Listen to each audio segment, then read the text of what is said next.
Hi, Patrick. Hi, Michael.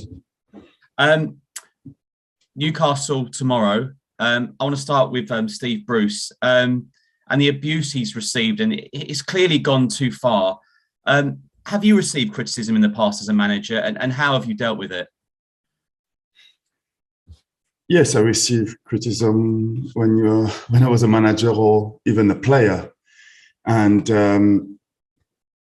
I want to say that's part of the world where we are, the world that we are living. I think that doesn't mean it's right, but I think those criticism is over the line. For you personally, do you just shut it out then? You just don't listen to it? Yeah, you try to, but obviously with the media today, it's really difficult. But we have to be strong to deal with it. But I think it's important for people to understand that it's not at time really easy, and this is why the support around from the family, from the clubs, it's really important. Graham Jones in temporary charge tomorrow. You've played so well this season so far. Do you feel this is a must-win because you deserve a victory? I don't think it's a must-win. I think the performance that we are going to put on the field will tell us if we have chance of winning the game or not. I think, we played at time some good football, but it's important for us to turn those good performance into a win, and to do that we have to play even better.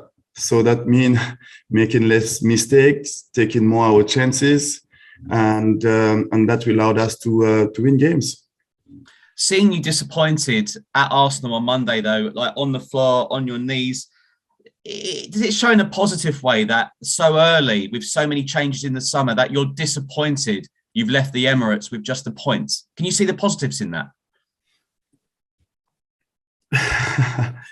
I don't. Yeah, I've seen the positive with the way we played and how difficult we make it for Arsenal.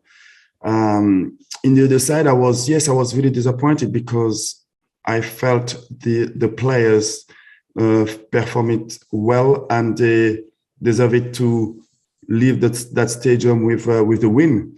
And I was really sorry for them because they played well.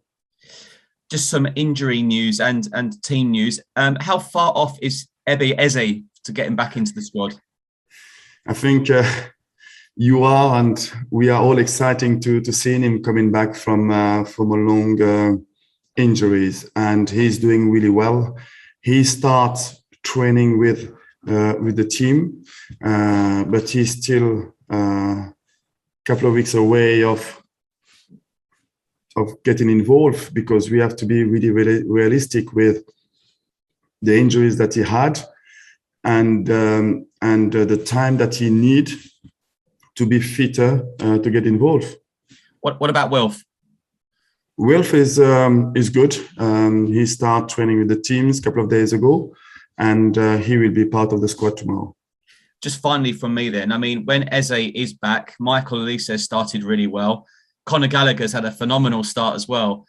You could be pretty scary going forward, Patrick. I mean, you must be so pleased with how it's going in terms of the performances.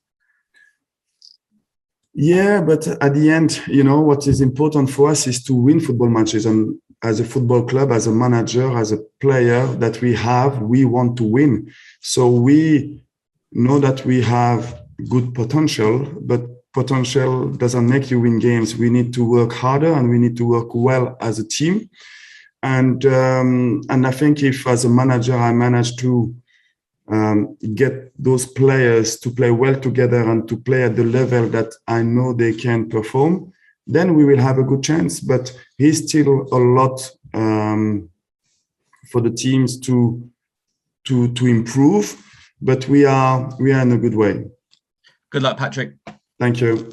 Thank you. We'll go to Olivia from Premier League Productions. Thanks. Hi, Patrick. Hello. Just quickly, you mentioned Eze and Wilf. Have you got any more injuries for this game, or are you looking pretty good? No, we are looking good. Everybody outside of Nathan train this morning.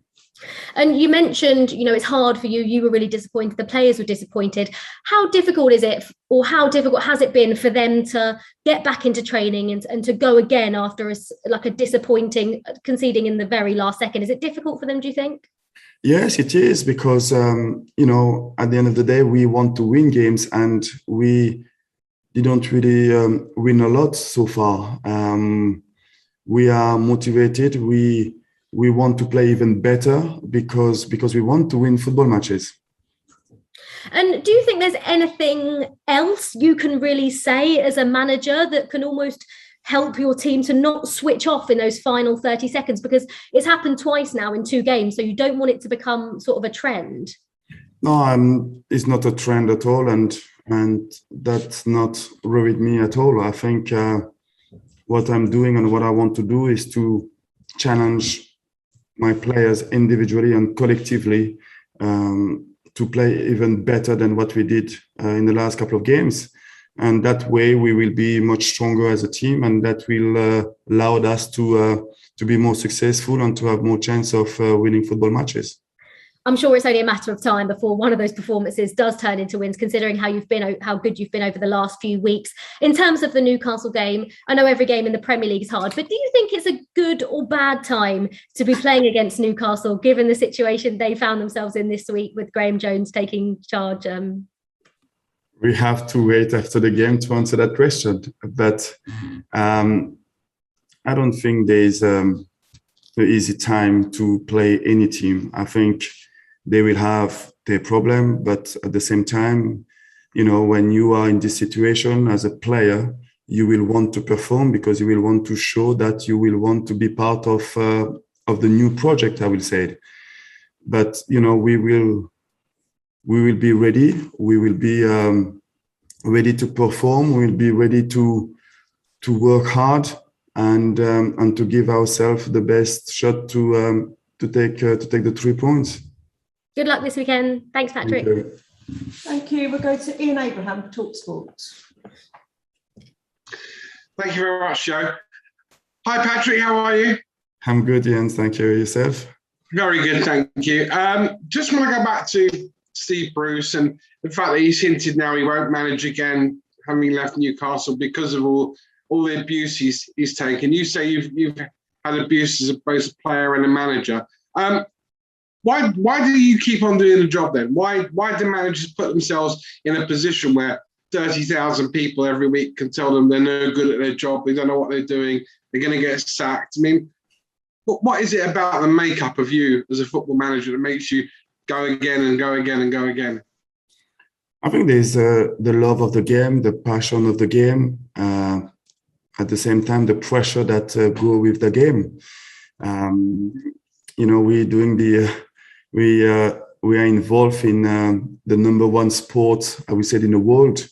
I think everybody is a manager, and we can receive criticism of the way that the team is playing because we are a manager. We take responsibility.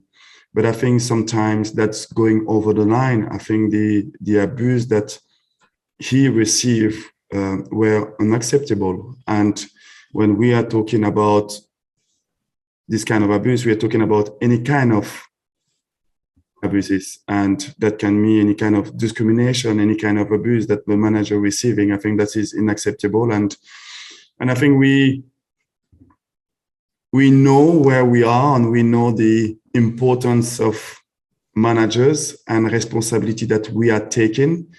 But I think people are going over the line, and even if we are staying stronger and proud in our faith, we're still a human being, and we still have family, and that can have an impact on our family as well. To that end, have you ever thought about not doing it again? I mean, you've won everything there is to win. Have you ever thought, for the sake of your family, for the sake of your mental health, I don't need this anymore? No, because so far I am not that at the level of Steve, because I think he he deserves a lot of credit, because I think as a manager, when you go and manage more than 100,000 games at that level, I think that's just showing the consistency of the work that you've been doing. So so far where I am, I'm doing in my career, I will say, I'm still enjoying it, and we'll see what will happen in the next couple of years. On a brighter note, I've seen you twice recently against Brighton, and then on Monday, obviously, against Arsenal. And you deserve to get 6 points out of those two games, but you only got 2. So how do you view that? Do you view that as being, I've got a lot of work to do because we should have got 6 points? Or do you view it, we're not that far away because we're very close to winning both games? No, I think the way to analyze and the way I like to do it is just to looking at the performances over the 90 minutes and to look at how the team's been progressing game after game. And that's telling me that we are doing a good job, we are working well, and that will be a question of time. I think when I look at the players, how they perform individually and collectively, that gives us hope that we will turn it around. I think when you look at the way we concede those goals, there is as well a little bit of unlucky, I will say it. But those games and the way that those games ended up should be, and it's a motivation for us to even play better to win football matches. Just 2 more from me. You already mentioned the likes of Eberechi Eze, Michael Elise. Obviously, you've got Wilf to come back. I noticed you have like Will Hughes on the bench again, who's yet to really get going at Palace. You've got some squad, haven't you? I mean, it really is probably the most exciting Palace squad they've had for a very long time. Yeah, I think we, this is the football club, the period where the football club is. There's a big turnover with players coming and players leaving. And we knew that it would be challenging to make the players gel and play together. And I think when you're looking at where we are, we can be pleased. But I still believe there's still as well more to come from some of the players that we have. And finally, you're playing Newcastle, obviously now the richest club in the world. If I think back to your successful days at Arsenal, because today is Arsene Wenger's birthday, that wasn't built on spending money. I mean, yes, you brought in superstars like you and Emmanuel Petit and Thierry Henry and Mark Overmars, but they didn't cost the earth at the time. Do you see now, if teams are going to win the Premier League, it's going to be built on spending lots of money rather than the way Arsene Wenger used to do it? I don't know, but it's difficult to make any judgment of Newcastle. I think they don't bring any players so far, so it will be wrong for me to make any comment until they bring any players. Brilliant. Good luck, Patrick. Thank you very much. Thank you. Thank you, Ian. Nick Callow of Haters, please. Hi there, Patrick. Thanks for your time. As it's such an important subject, it's like another couple of questions about this personal abuse about managers and players are getting. Spoke to David Moyes and Mikel Arteta this week. They said they've never known anything like it in their long time in the game. You said you've experienced quite a bit of it too as a player and a manager. When's it been worse? And have you got any examples of how that abuse? No, I don't really want to go into it and talk about it. And I think this is something that at time we said this is the world where we're living. But like I said earlier on, we shouldn't accept that. And sometimes I think the best way is to ignore those people. And I think we are maybe giving too much time to those people who making those kind of abuse, especially on the social media. And I think one of the best way is the best way to deal with it is to ignore those kind of abuse. When I say to ignore those kind of abuse, is coming from as well from the media. I think less we talk about it, and maybe more people will stop those kind of abuse. And I believe we all have a responsibility to try to live in a better world, I will say. And I understand it's a difficult thing to achieve, though, isn't it? it is really difficult, but not impossible. Another thing that Mikel said yesterday, that he was found that some of his peers, some of his contemporaries, some big players were put off from going to management because of all the abuse that would come their way. They'd rather just stay away, be a pundit, go into sort of being an assistant coach, but it didn't put you off. Can you think of some friends of yours that have been put off from going to management?